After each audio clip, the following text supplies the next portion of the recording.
esse lado empreendedor que você trouxe lá de trás te facilita hoje, te Sim. ajuda hoje dentro da psicologia a ganhar mais clientes, a saber se portar, a saber vender, a saber se mostrar, não é isso?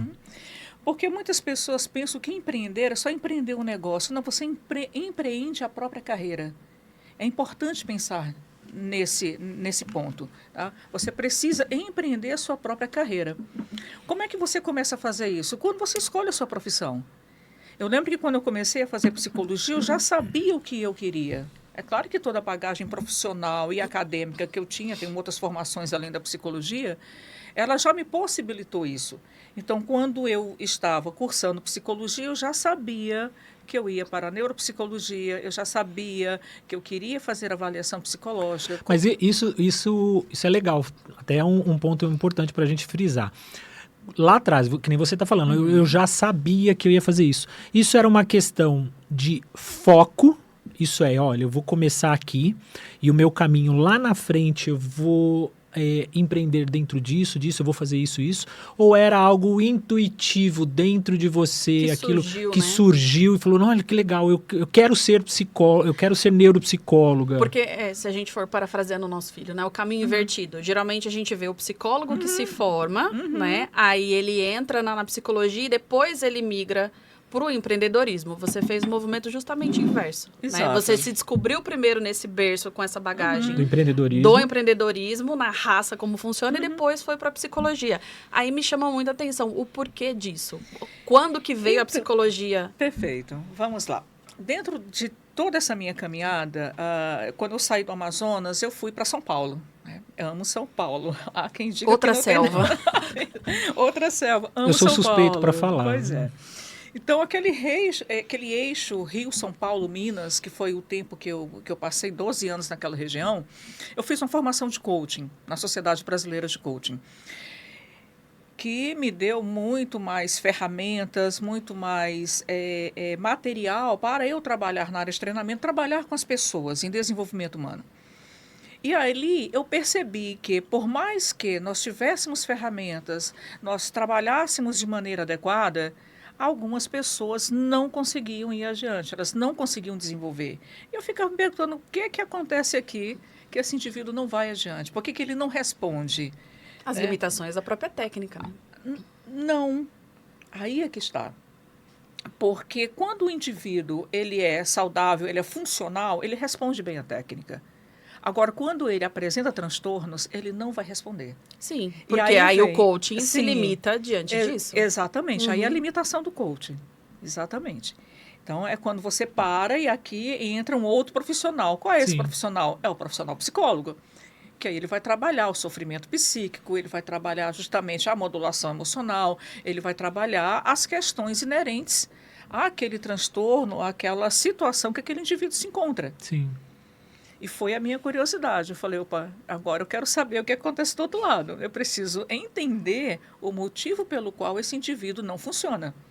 Por que ele não responde de maneira adequada à utilização de determinadas técnicas, aos treinamentos, né? Por que ele não performa? Então a psicologia, deixa eu entender. Então a psicologia ela veio porque dentro da sua carreira de empreendedora, de coaching, chegou um determinado momento que você travou, se eu posso usar essa palavra, ou Sim. chegou até o limite onde que o coach podia ir, e para expandir muito mais, então você tinha que dar o outro passo. O outro passo era a psicologia para entender melhor o ser humano, para que todo o trabalho fosse desenvolvido para aquele ser. É isso? Exatamente isso, exatamente isso. E aí começa toda a trajetória dentro da psicologia. E foi por isso que quando eu comecei a fazer psicologia, eu já sabia que eu ia para neuro, que eu ia fazer avaliação psicológica, porque a gente trabalha com a avaliação dos indivíduos. Sim. Só que a avaliação psicológica ela tem um outro teor, obviamente. Tá? Porque essa é a diferença do coaching para a psicologia. A psicologia ela é uma formação científica, ela tem a parte teórica, técnica dela inerente, né, com base científica. O coaching não tem. Ele é uma metodologia para que nós possamos levar o indivíduo a alcançar determinados resultados. Não que a psicologia também não faça, porque a TCC ela se apropria muito bem das técnicas que também leva a isso. Mas tem esse diferencial das duas coisas, né? Entendi. Então, eu já sabia que eu ia trilhar esse caminho da avaliação psicológica para entender melhor o comportamento humano. Sim. Vou voltar um pouquinho. Aham. Você, pro lado do empreendedor, qual foi a primeira coisa que você empreendeu? E quando foi? Qual a idade que você tinha? Nossa, a primeira coisa que eu trabalhei muito tempo com vendas, né? Sim. Como minha mãe também vendia produtos de beleza, Tupperware naquela época, né? Eu também entrei para fazer essas vendas e tal. Mas o meu primeiro negócio, na realidade, foi uma marcenaria. Olha. Eu comecei a produzir aquelas caixas de MDF. Eu viajei muito tempo pelo Senai. Eu viajei o Brasil todo pelo Senai. Eu dava aula no Senai. E eu comecei a desenvolver esse negócio. E foi interessante que falaram que eu não podia fazer. Você é mulher na marcenaria, e aquilo foi altamente... O gás que eu precisava. Foi, Se eu tinha alguma dúvida... Exatamente. Não diga que eu não posso fazer uma coisa que ali vira um desafio, e aí eu vou encarar esse desafio. A Cindy faz a mesma coisa comigo. Ela fala, eu duvido você lavar a louça. Você não sabe lavar a louça. E aí eu vou lá e mostro pra ela. Tempo recorde, tá melhorando seu tempo, hein? Aí, tá vendo? Eu falei, eu vou conseguir. Mas é desafio, exatamente isso. Quando nós somos desafiados, né, a gente... Sim. Com certeza a gente melhora bastante. Então foi isso. O meu primeiro negócio foi a marcenaria. Depois da marcenaria, meu filho até hoje é marceneiro, né? Sim. Montei uma empresa de festas infantis. Trabalhei muito tempo nessa época. Depois outros eventos de empresa, né? Porque paralelo a essa empresa eu já trabalhava com treinamento e desenvolvimento. Entendi. Dava cursos, dava palestras. Eu sempre dava aulas. Então estava sempre nesse meio. E dentro do Sebrae, como que foi o seu trabalho dentro do Sebrae, a sua carreira dentro do Sebrae? Você falou que percorreu o Brasil inteiro. E o que isso te ajudou hoje? Eu percorri o Brasil pelo Senai. Pelo Senai, perdão. Sim, pelo Senai. Né? O Sebrae, ele me ajudou entendendo na formação de negócios, porque o Sebrae, ele possibilita isso. O Sebrae, ele dá a oportunidade de você saber como montar negócios, fazer pesquisa de mercado, ele dá todo um suporte ao indivíduo para que ele monte a sua empresa e consiga ser bem-sucedido com essa empresa. Mas isso é superficial ou não? O Sebrae ensina de forma superficial ou não? Não, ele tem cursos de desenvolvimento, tem uns consultores que auxiliam você a desenvolver. Mas isso também outras empresas também têm, hoje em dia. Né? Antigamente, gente, eu estou falando de 20, 30 anos atrás, né? Então, isso aí tem tempo. Hoje em dia as coisas estão bem diferentes. Nós temos muitas pessoas que trabalham com consultoria. Né? Eu mesmo também trabalho com consultoria, a gente aprende a desenvolver tudo isso. Mas o Sebrae é muito importante, né? Eu sempre faço essa provocação porque eu ouço de muita gente que assim, tudo muito superficial. Não.